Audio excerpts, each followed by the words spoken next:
Trin 7, de strategiske træk, er det magiske trin.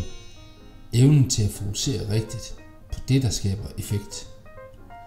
Der, hvor der er mulighed for at skabe noget nyt, noget der ikke eksisterer i forvejen. Det ingen har set før, fordi brikkerne bliver sat sammen på en ny måde og skaber forandringer i kvantespring. For eksempel, som da vi fik internettet og mobilen, som fuldstændig har ændret vores hverdag. De strategiske træk udtænkes af ledere, der skaber store forandringer, som det ville være, hvis lederne kunne nedbringe antallet af indsatte, der ender tilbage i kriminalitet. Trin 8 er ledelseskraft. Og for at forstå, hvad ledelseskraft er, skal vi huske på, hvad strategi er.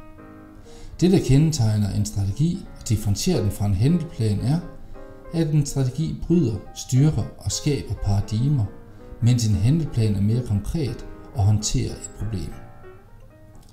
En handleplan kan gennemføres af en eller få personer, mens en strategi skal løftes af en hel ledergruppe og en hel organisation. For at få succes med en strategi kræves der ledelseskraft.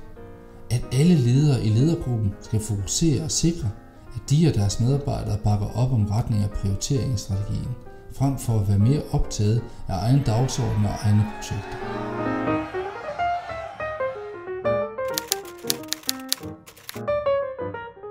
Trin 9 er handlekraft. Det er her, vi sikrer, at strategien udføres i praksis. Det er her, medarbejderne sætter deres faglige kvalifikationer i spil på den bedst mulige måde, så strategien får den ønskede effekt. I vores eksempel fra Kriminalforsorgen vil det betyde, at medarbejderne ikke længere blot udfører handleplanen efter retningslinjerne, men derimod er optaget af at skabe effekt. Effekt er at nedbringe antallet af indsatte, der ender tilbage i kriminalitet.